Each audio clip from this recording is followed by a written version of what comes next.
Welcome to Your Food Looks Funny. I am Marcus T, and today's episode is USA versus the world. I'm not eating that.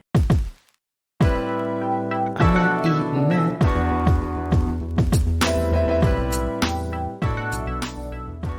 All right, we're back. We're back for another one. We have a guest here.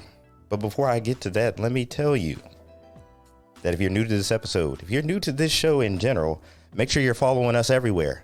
We are everywhere. If you're not looking, you won't find us. So check us out, Apple Podcasts, Spotify, Your Food Looks Funny, YFLF Podcast on Instagram and Twitter. If you want to follow us there, we have some interesting food topics that we discuss in all of those places. But today, like I said, we're talking USA versus the world, kind of an outlook on different perspectives other than the home country that we live in. I have a special guest today, a friend of the family. Kamille, how are you doing? Hi. Hello, Marcus. Thank you for having me. Happy to be here. Good. We don't want anybody here against their own will. Right. So Kamille is based out of Atlanta, but was raised in a Jamaican household, correct? Yes. Yep, that's correct. Now, was born in California. Oh, okay. And two Jamaican parents who have on my mom's side, like 11 brothers and sisters. So we have contingents all over the world. So a large part of that family was in California. Nice. How often do you go back home? So pre-pandemic, we used to try to make it home at least once a year. But in an ideal year, we're going sometime in spring and then sometime like around winter breakish. Cool. What part of California? I didn't ask you that either. Oh yeah, Riverside. So it's Southern California. It's about an hour outside of Los Angeles. And it is, desert basically. So hot during the day and freezing at night. So there's that to contend with. But also close proximity, within like an hour and a half, you can get to snow on the mountains. You can get to the beach in an hour and a half. You can get to the lakes, you can get to the desert. Like it's in a perfect location where you're just in close proximity to everything. So, and that's true of California generally. So that's exactly what I was about to say. When I think of California, it's like the best of everything. You can find a little bit of everything to do all the time. Right. All the time. And, I think back and I realized how close I was to those things and what I'm missing now, which is of course, like the water, being close to the water, being here and, landlocked in Atlanta. I miss being able to just hop in the car and head down to the beach for a Saturday evening, within, an hour's reach. So, or just going up to the mountains or going to the creeks, hiking. We used to hike a lot. In the desert, a lot of dry brush and a lot of rolling hills. The topography is so much different than anything over here. And so one thing I miss is just, looking in the distance and seeing mountain ranges and hills that we always used to hike. So yeah, I miss that. That was the main gripe that I had with Atlanta there was no water except for the Chattahoochee River. Right. Did you go? Did you end up going to the Chattahoochee River? Did you shoot the hooch? I don't think I never actually made it. It just sounded, first of all, it sounds dirty. And it is kind of exactly. So I wouldn't, yeah. But I used to go hiking there though. Like hiking the trail, like right alongside the river. Mm-hmm. That was nice. Yeah, I grew up on Lake Erie and that was dirty enough from industrial waste. So, you've seen one dirty body of water. Right. But I mean, it means it's, something, having some body of water that's kind of close to you. And that kind of segues, I think, into just, my Caribbean upbringing. Is just like being in a space where, you're so close to water all the time. And that affects, what you eat, how you feel at the end of the day, being near that salt water, tires you out. Sometimes even if you're not in it, just kind of breathing it in, it wears you down. So you operate differently, you move differently. So, that's something I do miss. So let me start here. So you grew up in a Jamaican household, but in California, are you big on seafood? No, I'm not actually. Okay. So even though I was around water, and I am around, I was around water in Jamaica. I am not big on seafood, but primarily for religious reasons. So my family grew up Seventh-day Adventist, and they don't eat shellfish or catfish or pork or things of that nature. So my food palate is kind of limited in that way. So yeah, no, I'm not a big seafood person, but I do like like your regular salmon or snapper, but just no shellfish or anything like that. Okay. I love me some snapper. Snapper, like a whole snapper, fried or steamed or escabeche, as they say, is definitely top 5 dish for me. Well, I don't ask this often, and since you said top 5 dish, what is your favorite food? Okay, so it's blasphemous for me not to say Jamaican food, right? Because clearly I could eat Jamaican food every day. It's almost like I don't know, I don't even want to put that there because I feel like I just eat it so much. It's like a given, right? Aside from Jamaican food, I would say I love Mexican food. And of course, growing up in Southern California. So I can eat, any kind of like bean and tortilla and rice and meat combination any day, all day, if possible. Nice. Don't ask me what mine is because it changes hourly. Hourly? Oh yeah. Okay, what was the first thing that came to your mind though? Like knee jerk. I don't know. When I think of favorite foods, it's like a slot machine. Like it's just going like this all the time in my head because it just depends on what I have a taste for. It could be the last thing I saw, it could be the last thing I had, or something I haven't had in a while. That means you're kind of open then. That means that you're not as picky as you might think you are. Oh, I'm picky.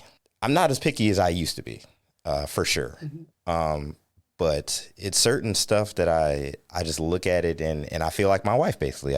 I'm not eating that. So if I don't want it, I'm not eating it. So it's just, I don't know. I like the simple things. I like fried chicken. For my birthday recently, I had chicken and waffles with a sweet tea. Like that was good. Yeah. That's definitely in the top 5. Yeah, I'm like, there's nothing wrong with the staples. And a couple of things that we've talked about kind of segues me into an article I just read. So again, we're talking USA traditions versus a lot of the world, mainly with your focus in the Caribbean. But this is something I found interesting. Foods that other countries think America's famous for. So when they think America, these are foods they think of. And it was a top 10 list, but I took away a lot of the snacks and I pulled like the 5 that I think. So we'll kind of go through them one by one. And you mentioned one of these because you have a thing about cookouts that we'll get into in a second here. But cheeseburgers. So cheeseburgers have gotten out of control in America. The bigger, the better. At one point, they've gotten a little bit smaller recently. But if you don't have a double or a triple on your menu with bacon, cheese, and every condiment that you have in your refrigerator, you're not doing anything. How do you feel about cheeseburgers? Yeah. Okay, so regionally speaking, I come from Cali. So Cali, we have In-N-Out. You have your burger, you have your fries, you have your milkshake. That's what you do. So I'm a cheeseburger fan. Now it's so interesting because I'm actually currently plant-based, but we'll leave that to the side right now. I still have my cravings. So yes, I love a good cheeseburger. Of course, it has to have cheese. Here in Atlanta, they have some like gourmet burger places that's really happening right now, like Bocado's Burger. I don't know if you've heard of that restaurant, but yeah, where you have like these monster cheeseburgers with a fried egg on it. Yeah. Do they still have was it Holman and Finch or something down there? I think it was. I think they closed and I think they moved, but yes, I'm familiar with that. Mm-hmm. Okay. Yeah. Cheeseburger. But cheeseburgers in now the islands now, that's not something that we were familiar with at all. Like I remember I remember when like the first like fast food type restaurant came to Jamaica. I mean, and it was just like, of course, everybody loved it. And by the way, like KFC is something is prevalent down there. And the KFC that's in Jamaica is nothing like the KFC here. Like it's the best KFC you've ever tasted. It's like the KFC that we used to have back in the day. Like that used to be good. With real chicken. Real chicken, right. And so yeah, the burgers, like, you know, burgers wasn't a thing. I remember in Barbados, a lot of my family's from Barbados as well. They brought a chefettes down there, and the chefettes is kind of like a cookout restaurant where you have like your burger, your nuggets, your tater tots, and that's down there. They wouldn't bring in like McDonald's or any other fast food places down there, but I think that that kind of introduced burgers to the scene down there. But yeah, burgers in the islands is not a thing. Yeah, we went to Bahamas for our honeymoon, and I do remember seeing a KFC, a Dunkin' Donuts, but I don't remember too many burger places when we were walking around. Yeah, so I can see it. Another thing that you just mentioned was KFC. Fried chicken was another one of those that was thought of when you think of America. Right. So I just feel like, you know, the more unhealthy it is, the more it seems to be synonymous with America at this point. Yeah, fried chicken to me is definitely, you know, I would classify that as, you know, an American thing. However, recently it's starting to creep up on Jamaican restaurants' menus, and it's really good. But they fry it in the same way, but they almost like cook it down. So you might like have like a sweet sauce added to it, but fried chicken is now something that I see a lot on menus. And I think that is actually because there's a lot of different cultural influences in Jamaica. So it's like, you know, you have your Lebanese, you have your Indian, so East Indian, you have your Chinese. So there's a lot of different, you know, influences. And so a lot of what you're seeing here is being brought down there. So I'm thinking that's where the fast foodish type food trends are coming from. When you think of like the carryouts here, and they're kind of introducing that there, where you have like your fried chicken and mambo sauce and things like that, you're starting to see a little bit of that happening down there. So you're familiar with mambo sauce? Oh yeah, I'm familiar with mambo sauce. Okay. But that was when I was in DC. I lived in DC for 4 years. Oh, okay. So, well, yeah, you know. Yeah. Right. Yeah. Yeah, there was a place called Cluck You Chicken off of Georgia Avenue. Okay. I used to get it before class. Like, it was a morning thing. Greasy paper bag. Interesting. Mm-hmm. I haven't been into the city in months now. So we live outside in Alexandria. So I just look at the city. I'm like, there's mumbo to be had out there. Right. Did you see that they're starting to like try to bottle it or something? Some kind of malarkey? Oh yeah. I mean, there's two major companies here that I see all the time. So one's called Capital City Mumbo, and the other one is Uncle Dell's. So Uncle Dell's was started by a couple of teenagers here, and they're kind of blowing up really quick. So I haven't bought either one of them. I think Papa John's sells Capital City here, but I'll pass. I made my own. We had our recipe at our restaurant, so I made my own for the Super Bowl a few weeks ago. How did it turn out? It was good.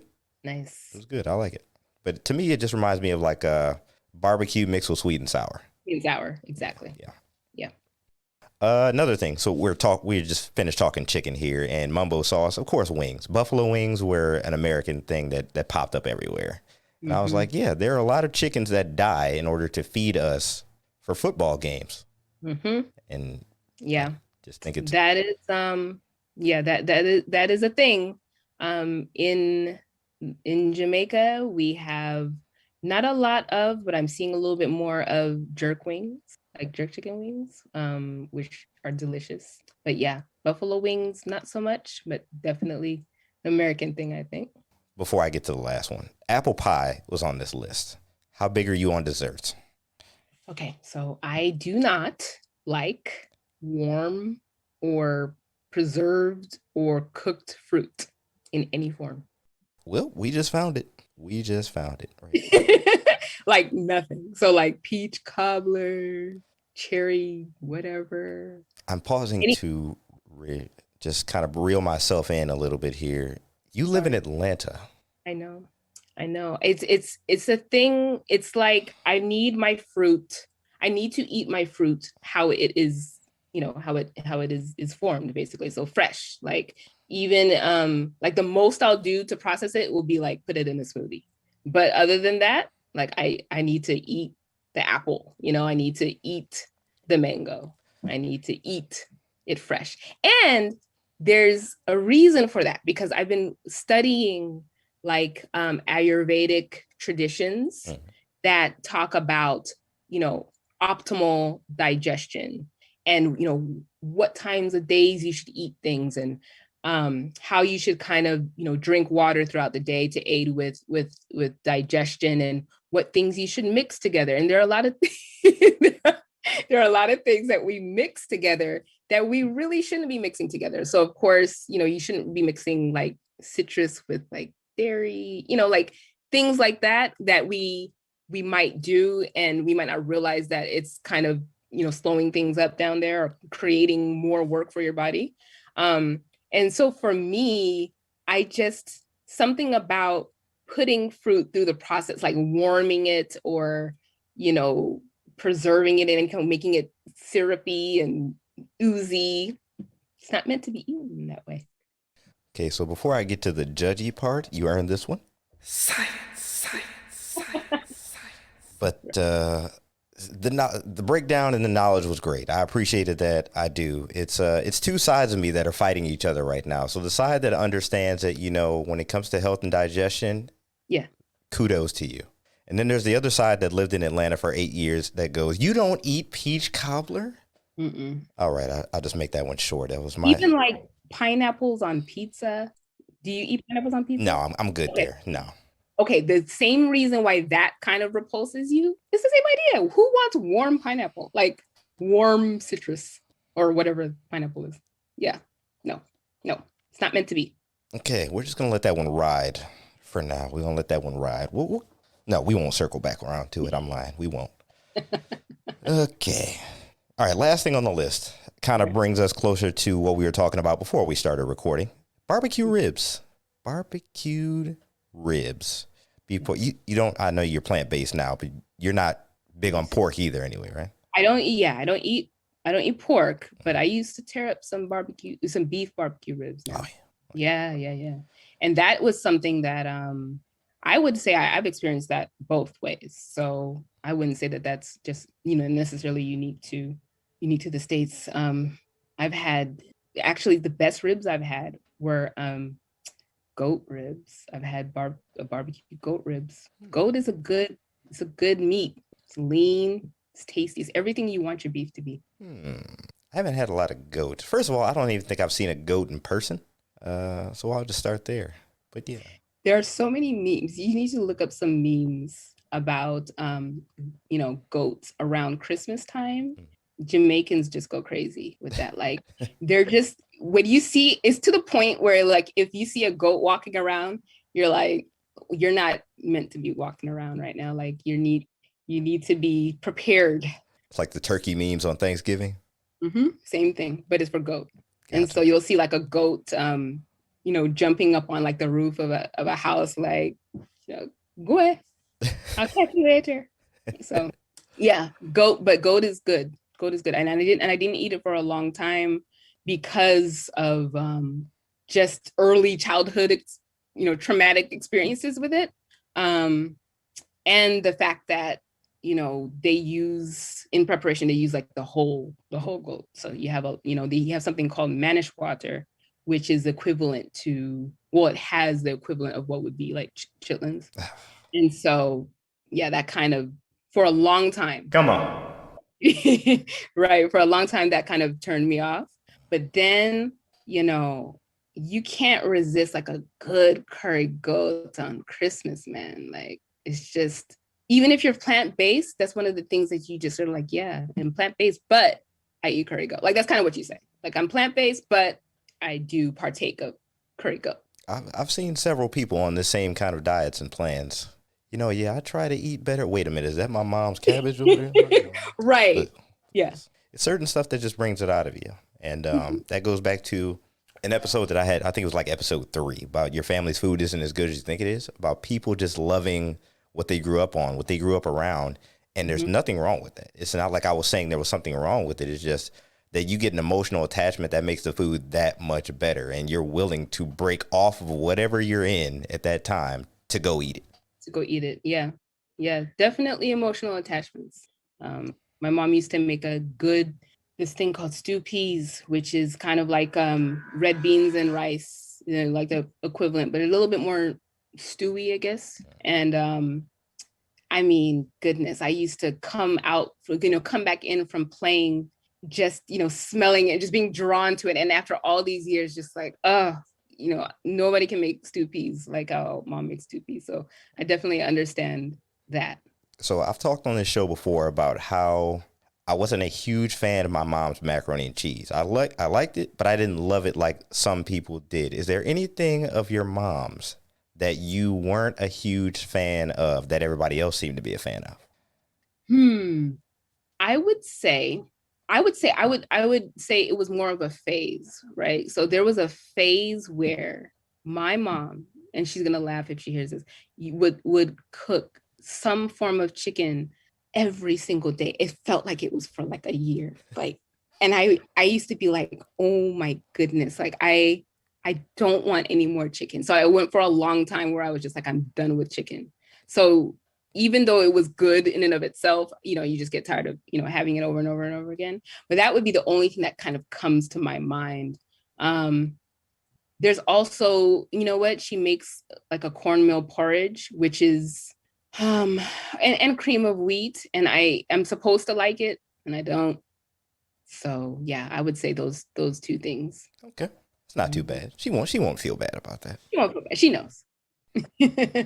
All right. So diving more, we'll dig a little deeper into the cookout thing here. So we're talking ribs, and in America, ribs are basically the backbone of what's a staple menu for cookouts in America. And I've talked about this before, so don't get me twisted. If you've heard the episode about barbecue, have you heard the episode about barbecue? I have. Okay. So I like to differentiate that there's a difference between a cookout and a barbecue. But for this instance, we'll put them together. There's a difference of smoke, but we get the point here today.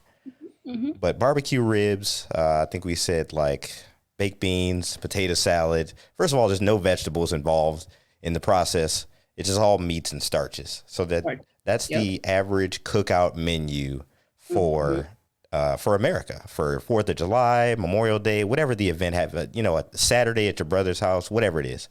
Throw a few burgers and hot dogs on for the family. And you were telling me that there's a difference for these special occasions, in your culture. To tell the people about the difference here.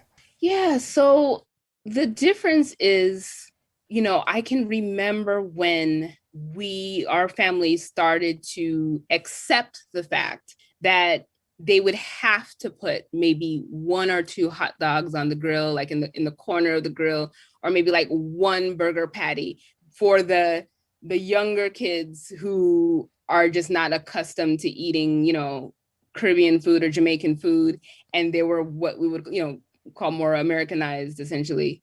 And, but our get-togethers wouldn't be, centered around food. And the distinction I think of is you have, traditions like your Low Country boil, where people would gather for the purpose of preparing and eating a dish or a food, right? And that is not something that I'm familiar with. I'm more so familiar with the dynamic of food being a backdrop, like food being a given. You get together, food's going to be there regardless, but there's no like central event that's kind of bringing everyone, to the table for that, essentially. So, there's that difference. And then also the difference in the types of food. So, we wouldn't have a get together where you only have burgers, hot dogs,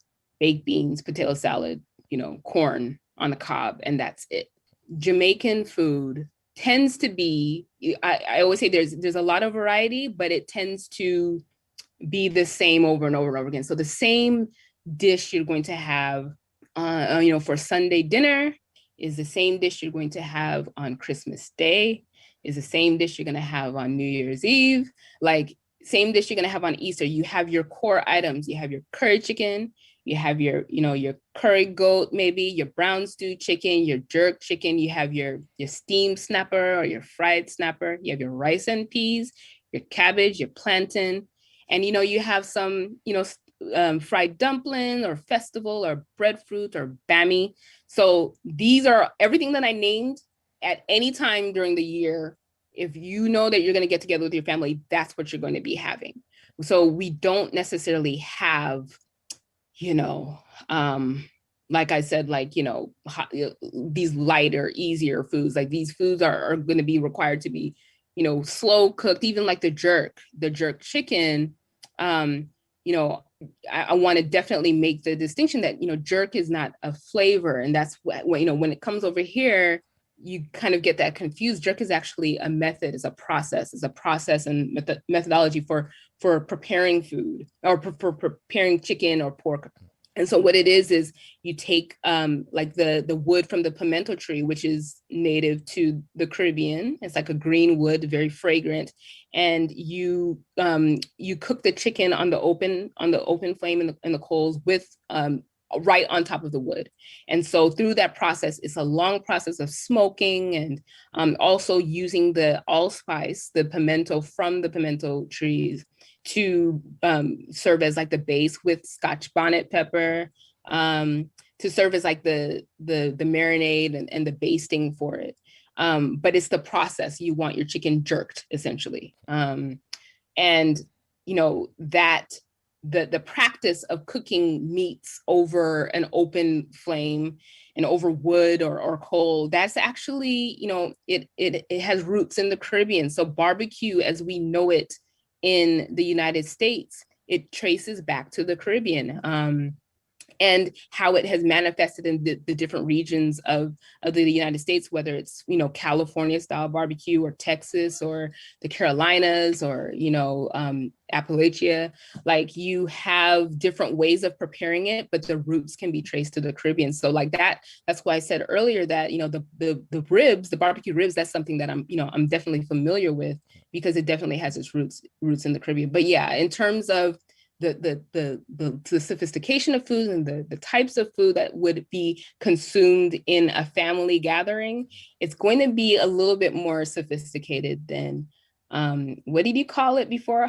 Hockey pucks. You said hockey pucks, and I don't know what you call the hot dogs. But like if that was served, if our family got together and that was what was being served, there would be a problem. The uncles would revolt. Yeah, I kind of dealing with what you said. America seems to market it. So like you said, jerk is a process, not a flavor. And America made it a flavor by trying to bottle it and sell it. And the same thing that goes along with the process of cooking foods and the process of getting ready for these gatherings in America is it grab and go.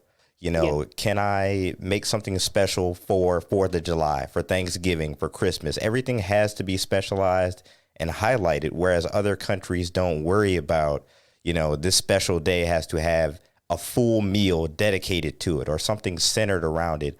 Or even Thanksgiving in our family, the meal or the couple days before is an event. You show up, you help cook, and, we gather around this. It's food centered. Right. Yeah. That's just not the case. And even with Thanksgiving, if we decide to have, because Thanksgiving is not a traditional Jamaican holiday. So if we decide to partake in the American custom of that, and of that tradition, and we'll say, okay, we'll make a turkey. Even that is kind of odd. Like sometimes you'll go somewhere and you see somebody who was like, okay, I'm just gonna make a turkey just to have it there, just to say that it's like Thanksgiving. But then you have, like I said, your curry, your rice and peas, like your typical fare. And so you actually have to decide to do things differently, but some things still remain. Like one of the things is, we don't really do sweet potato pie. We do pumpkin pie because pumpkin is a thing. I know. Pumpkin is a thing in Jamaica. You have pumpkin soup and there's all sorts of ways to prepare pumpkin, and pumpkin pie is what would be our preference overall. Sweet potato pie, no, but we're going to prepare our yams in a certain way, like our real yams in a certain way. Probably not going to be candied. I'll pass. Yeah. Did you hear the episode on soul food? With Chef Dana. Dana, yes, I did. Okay, I did. So you just mentioned yams, and that just reminded me. I'm not a big fan of yams, the candied yams. I'm not a big fan. Candied yams, right. And I think that kind of goes with my whole aversion to like sweet, warm things. So if I have it, I want it to be more like salty and more starchy and salty. You know what I mean? Not necessarily sweet and warm and candied. I got so, you. Yeah. Interesting. But sometimes that will be like, you have, a lot of Jamaican food is very bulky. So you have your cassava, right? You have your cassava, you have your boiled banana, you have your boiled dumplings, which is like flour and, just like flour and water boiled basically. And your plantain, your bammy is very starchy in terms of the sides that are paired with the entrees. Yeah. When you started mentioning a lot of those, I thought about it. Yeah, you guys are more starch related than the actual sweetness of those things. So the more you mention these things now, I'm starting to get where you're coming from with not wanting the fruits that are sweetened up, and I get it. Right. Yeah. There's a fruit actually called breadfruit. Very good. You roast it, you put a little salt on it. Woo, it is so good.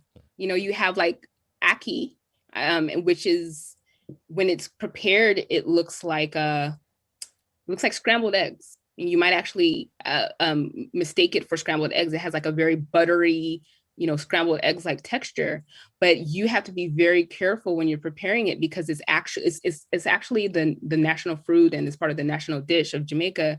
But if you pull it too early, before it's ripe, it's poisonous. And just like cassava, there's certain forms of cassava that if you harvest it in out of its time or whatever the case is, it can be very poisonous. So making bammy is like a cassava patty essentially.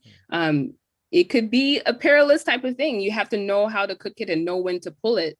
But ackee is technically a fruit, but the way that it's prepared traditionally is with salted fish. So codfish, and codfish is super salty. And that combination of the salt and like the starchiness of the ackee or whatever it's paired with, that's pretty much the combination we go for now that I think about it. So even with if we are pairing like a vegetable like callaloo would be the equivalent of like your greens, your collard greens, but it's like a lighter flavor. You would pair your saltfish and then your callaloo. You don't even put any seasoning really with the callaloo except for your basic, because the saltfish is going to really take that up.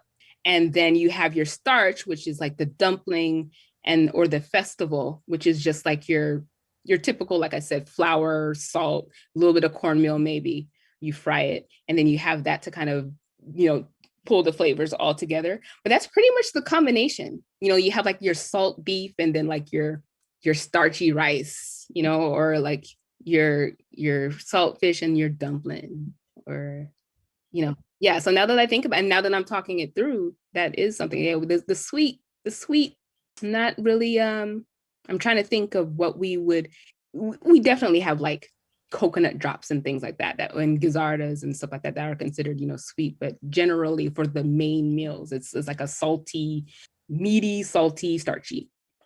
Yeah, you're giving me a good workup of your flavor profile now. So I'm starting to get what the flavor profile is of your heritage. I mean, most people can't break it down in such detail, but I appreciate you for doing it basically. And it translates. So this is why chicken and waffles is in my top 5, because that's right. It's not overly sweet unless you just dump a bunch of syrup on. But then you have like the starchy and the nice. Before I forget this, so we were talking cookouts, talking Jamaican food. So when I first moved to Atlanta, I may have mentioned this on another show, but there was a restaurant in Decatur, and they had root beer barbecued ribs there with sweet potato fries. Root beer barbecued ribs, sweet potato fries. Yeah. I'm not sure if they used it in the sauce or they actually used it, because I've used it both ways. I've used root beer in the sauce where I reduced it down, and then I've used it to actually brine the ribs with the root beer. So I'm not sure which way they used it, but it basically inspired me in order to do it that way. Wow, that's interesting. Yeah, I've never had that before. And then there was another restaurant across the street from us in Atlanta. It was called Jamaican Me Crazy. I think at one point you almost said that in a sentence. And I was like, oh, she knows about... No, she wasn't talking about the restaurant. That had nothing to do with it. I probably did. We're always trying to call somebody out of time. Another thing before I miss it, of all of this stuff that you named, and I might need you to send me a list of some of these foods because I've never heard of most of them. Sure. But how often do you cook? Okay, so that was very important to me because I have two daughters, 17 and 19.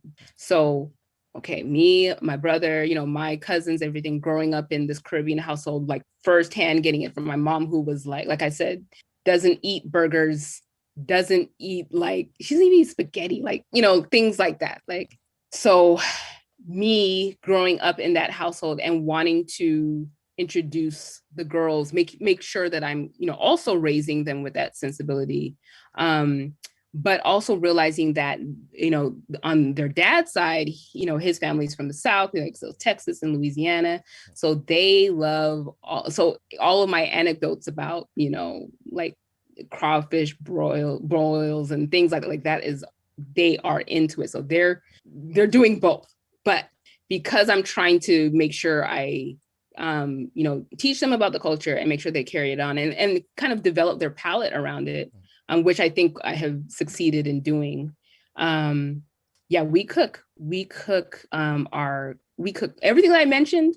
I'm cooking it. Okay. So yeah, everything it came. I remember there was one summer when the girls were actually down by my mom for the summer, and I just had a list of different things of Jamaican dishes that I wanted to conquer. The first thing was fried dumplings. You can't be a Jamaican and not be able to make fried dumplings, right? So I conquered that, and I just went down the list.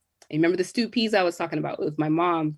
I made the stew peas and it tasted just and so the key is, if we're going to be, diasporic beings, living outside, living in the diaspora, essentially, you have to make home wherever you are. And I have found that is the key to me being here. If I can kind of replicate some of the flavors of home, then I'm home everywhere I go.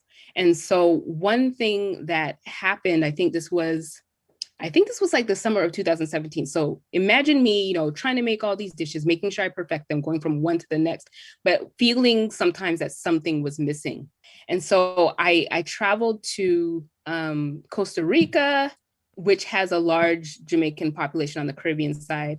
And I also traveled to the Dominican Republic, and I was just tasting this flavor of things that I couldn't quite put my finger on. And I would try and replicate, I would come home and I would try and make the dish. There's one in Costa Rica called gallo pinto, which is a rice and beans. And they have, they had this other flavor in there that I couldn't quite put my finger on. Same thing with the, rice and chicken or beans in the Dominican. And what it was, I finally figured it out, was that throughout the Caribbean, and they don't really put this in the recipes because it's kind of just something that you do, something that you have. But throughout the Caribbean, they have, and it's different in every country, but a green seasoning. So it's a mixture of, depending on what you're making. So parsley, your scallion, your garlic, cilantro a lot of times, regular onion, and you kind of, and salt, and you mix it together, and you kind of mix a lot of it, and you literally put it in everything. So as soon as I made it, I was making arroz con pollo, and I made it, and I not only did I marinate the chicken in it, but I also put it on the chicken afterwards. I was like, this is it. And so when I finally started researching it, I realized that, from Haiti, it's called epis, EPIS. they just make it and store it, and they just put it in everything. In Trinidad, they just call it green seasoning. Jamaica, they have it everywhere. In the Caribbean, they have some form of this green seasoning that you literally put in everything, and it makes the difference. So if you're going to make any kind of island food, whether it has like a Spanish influence or whatever the case is, you have that green seasoning, you put it in there, and it will make the difference. Whether you're making soup or like a marinade or anything you're making, beans, anything that you're making, if you wanted to have that flavor. And like I said, sometimes you would put more cilantro if you wanted to have more, of that flavor, less if you wanted to have, So similar to like your chimichurri, that's similar idea. Even like a pesto is kind of like a form of that as well for the European countries. So that is definitely something that I have found that has been, once I found that opened up a door for me to cook Caribbean food. And what I do sometimes is I just have my daughter and we just make batches of the green seasoning and we keep it there, and so that we always have it ready to go. Okay. Question for you: when you're finding a lot of these ingredients and you're making a lot of the dishes that may not necessarily be native to the region or the country that you're in at the moment, how do you source your ingredients? Yeah, so for this green seasoning, they call for something called shadow benny. It's like an herb called shadow benny, and it's not around here, but so I look up the substitution and they say, or like they'll say culantro, at culantro, which is different from cilantro, but it has similar flavor profiles. So like I just have had to substitute, and that is definitely the way of the Caribbean. And essentially, like you always, they say you have to make do, so you make do with what you have, and you add a little. There's no real like hard and fast recipes. You kind of add a pinch of this, a pinch of that. But yeah, definitely a lot of substitution. So like even like the Scotch bonnet pepper, you'll see a lot of recipes that call for Scotch bonnet, but then that's not something that you can readily, easily get. And so they'll say, okay, you can use habanero, which is not the same, but so it just requires a little bit of compromise. Okay. I'm glad that you substitute though. I do. Certain people will just negate an entire dish based off if they don't have an ingredient. Yeah. You have to get all the flavors in. Sometimes I actually started growing my own scallion because of the fact that like I use it in everything, and I never wanted to be without. I tried to grow my own cilantro, that didn't work. But the scallion is just a staple for me, and so I always have that. I always have to have that. And it kind of even influences the way that I shop. So when you're in Jamaica, you tend not to buy things like in bulk per se. You tend to like go to the market every day, really, or every other day. You stop by the market before you go home to make whatever you're going to make, even whether it's for today or the next day. And so you're constantly going to the market. And I find myself constantly going to the grocery store just to pick up what I need. I don't plan too far ahead that I have a lot of things like in bulk. A lot of the food, it tends to be, fresh basically. So. Yeah, but with that kind of shopping, you probably don't run into a lot of spoilage either.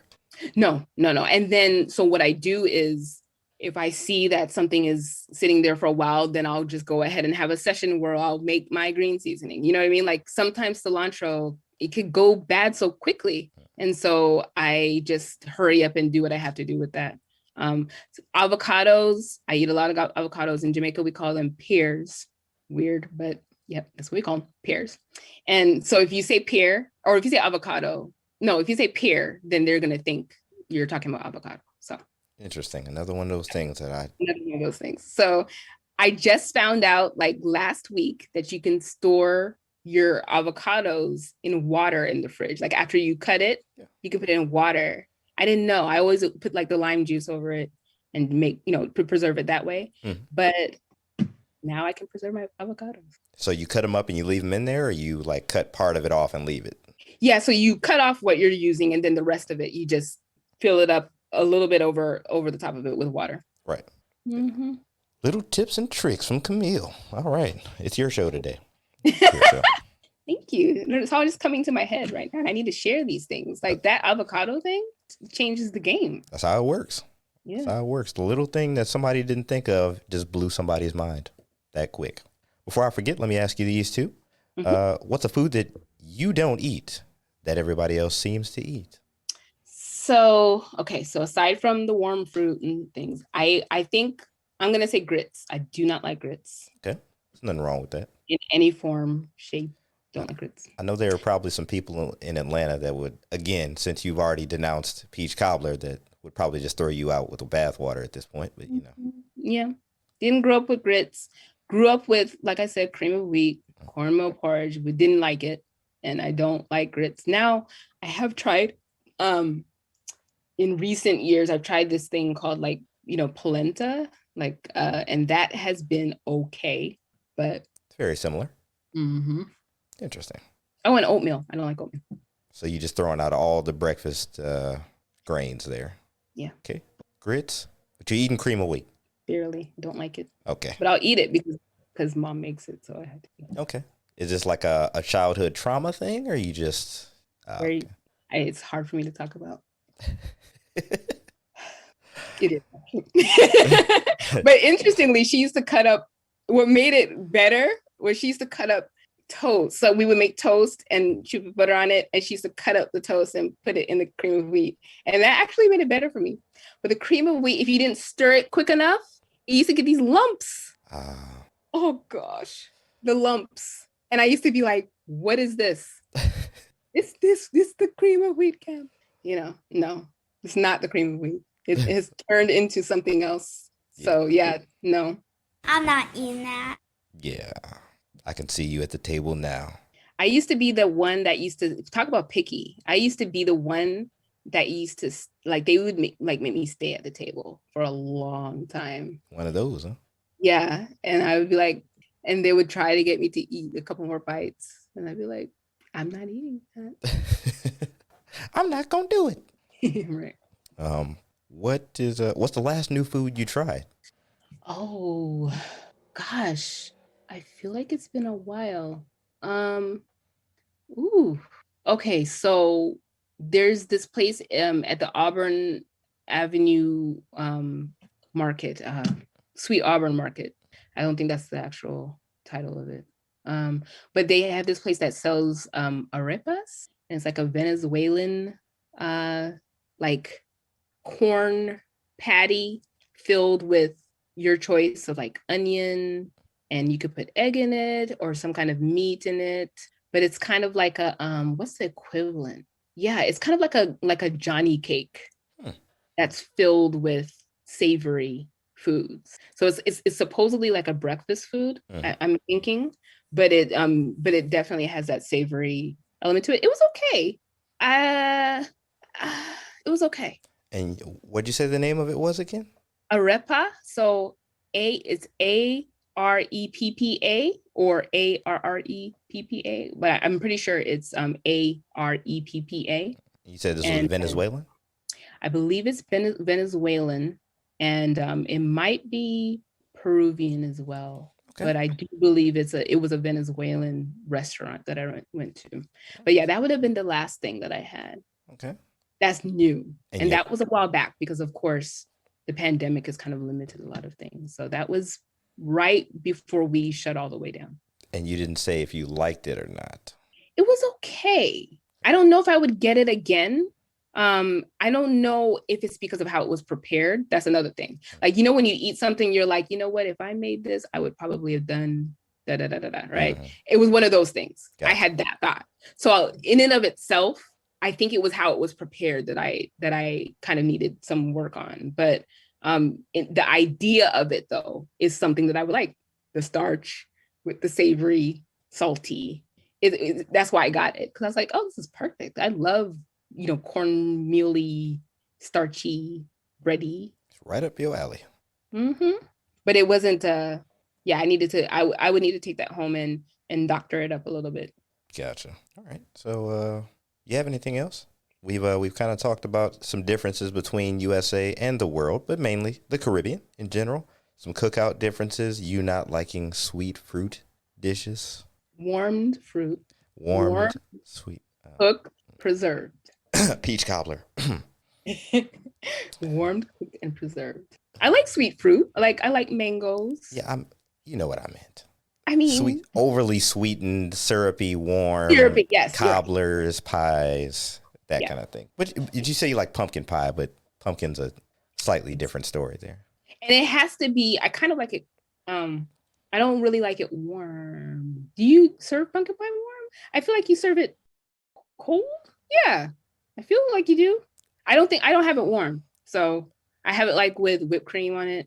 First of all, I can't remember the last time I had pumpkin pie, and it might have been by accident. I probably thought it was sweet potato, and I just had a slice, and I was like, this tastes a little off. It tastes very similar. So wait, the sweet potato pie, you have it cold? I think it's a preference thing. Like, Okay. I think my wife likes it warm, Hmm. but I like it cold. Yeah. Yeah. I like it. I like it cold. Can't be warm. That type of thing cannot be warm. Okay. You don't put like a dollop of Cool Whip on the. I do. Oh, but cold. But cold. Yeah. Okay. So cold, cool with cold pumpkin Okay. pie. I'm all about altering temperatures. So if I like the other day I had warm bread pudding, I want cold ice cream on top of it. Like if I have a cold piece of something, Yeah. I can't have anything else cold with it. I'm overdoing it. Okay. That makes sense.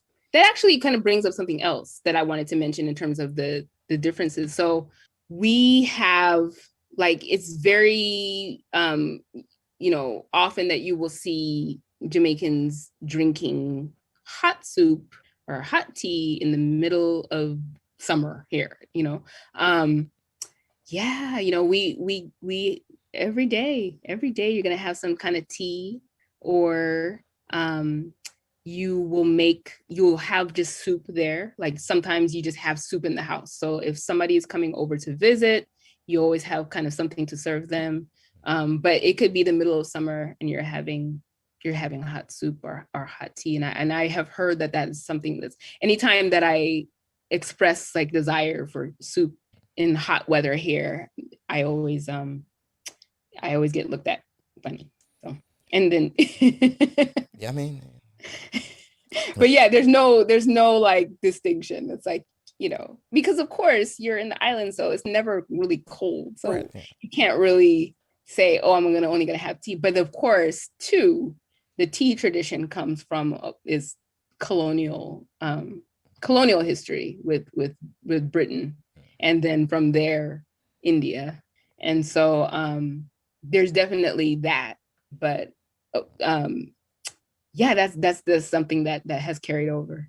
And I think that's another one of those American things that America felt the need to change everything. So America in general, and especially when I was living in Georgia, it didn't have its own kind of seam of culture to me, but America takes everything and then they twist it to its own liking. So like you said, tea and having hot tea on a hot day, America was like, why don't we just make it cold? Cold, exactly. Right. So Exactly. iced tea, iced coffee, anything that was hot, chocolate drinks that are cold. Like, what are we doing here? Yeah. No, we're gonna have it. Oh, and we will have it. Like we'll probably have it in the morning and then the evening for supper. Yeah, I'm not mad at it. It seems pretty normal. It just the temperature thing, like you said, you guys don't have too many cold days down there. So having a Right. hot drink and a hot soup is another thing because if you're sourcing fresh ingredients most of the time, it's a way to preserve ingredients well using soup. So I Exactly. completely understand all of that. Makes Good. sense. But then also too, and a final word is that, I wanted to make sure that I communicate that, this is what we're seeing is just derivative culture, it's all part of the African experience. And it's just a matter of how it manifests with whatever region we happen to be in. But that's what's so interesting about it, to see all the similarities. So like I mentioned, like with the red beans and rice in New Orleans, and how a lot of the cuisine in New Orleans could be, connected to like Haiti. New Orleans is like considered the Northern Caribbean essentially. And just different preparations, different, the barbecue, like I mentioned, there's so many connections. It's just a matter of how we want to flavor it and season it.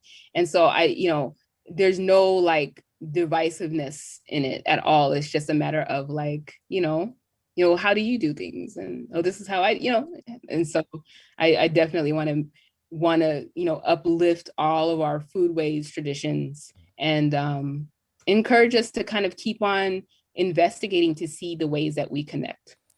Yeah, like you said, America's food, all of it in some duration comes from somewhere else, because people forget how young America is. So all of its influences are just taken from other places, and then America chews it up and spits it back out and exports it to everybody else to resell it. So, we appreciate you coming on the show and giving your perspective of why Jamaica sticks to what it knows and is okay with it, unlike America, who's changing its shirt every 5 minutes. But I'll eat it. We'll see some interesting fusions in the future. I'm seeing like oxtail ramen on the menus now, and jerk pasta, like jerk Alfredo. I'm seeing some fusion, Caribbean, cuisine. So it looks like the walls are coming down. So people are starting to innovate and experiment. I'm telling you, if I don't see, I'm in all these food groups on Facebook. If I don't see another oxtail, it'll be too soon. Too soon. So how do you feel about oxtails, Marcus? Like they're everywhere. Oxtail this and oxtail that. Okay, I'll eat an oxtail. I'm not a huge fan of them, but it's not something that I'm just actively avoiding. Yeah. But why oxtails? Who picks these foods to be trendy? Don't know. I don't even know about oxtails and that's something that Jamaican people would come after me for. But I'll do the gravy. You can put the gravy over the rice, but other than that, it's not worth the effort. No, I just can't. I just can't with the oxtails. All right, well, are you still working with Canopy? I am actually.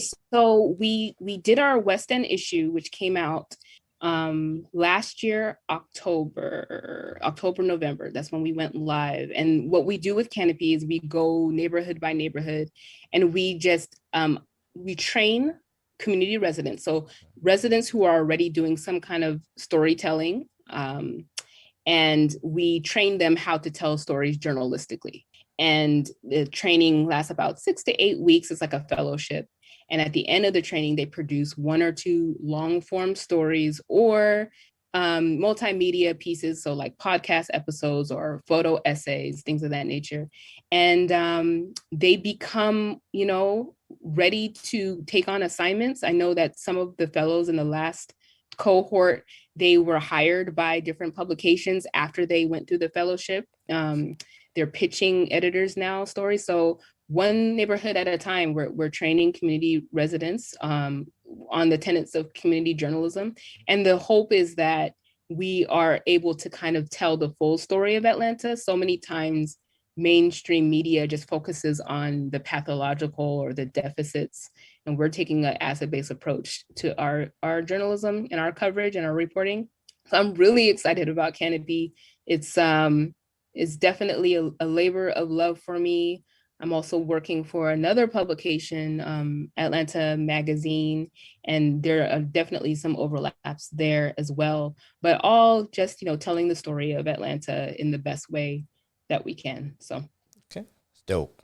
Tell people the handle that they can find that I follow you on Instagram. So. Yes, you can find me, even though I don't post. I'm not really social media savvy, but you can find me on Jump at the Suns. And jumpatthesuns.com is where I keep some of my more creative content. But if you want to find everything that I'm working on, it's Kamille D Whittaker. That's Kamille D Whittaker. And that kind of has where I have my hands, in terms of research and projects and consulting and things. Nice. So appreciate you coming on the show.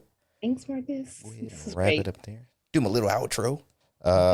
Again, if you're not following the show somewhere, if you're new to the show, find us on Apple Podcasts, Spotify, Google Podcasts. If you can't find us, you weren't looking. So don't lie to me, people. Look, YFLF Podcast on Instagram and Twitter. Go ahead and run the music out there. Thank you guys for listening. Check out yourfoodlooksfunny.com for our 2 recipes that we have on there. and all our latest episodes and some pictures of me and some stuff. I'm pretty interesting. Thank you guys for listening. See you next week. All right.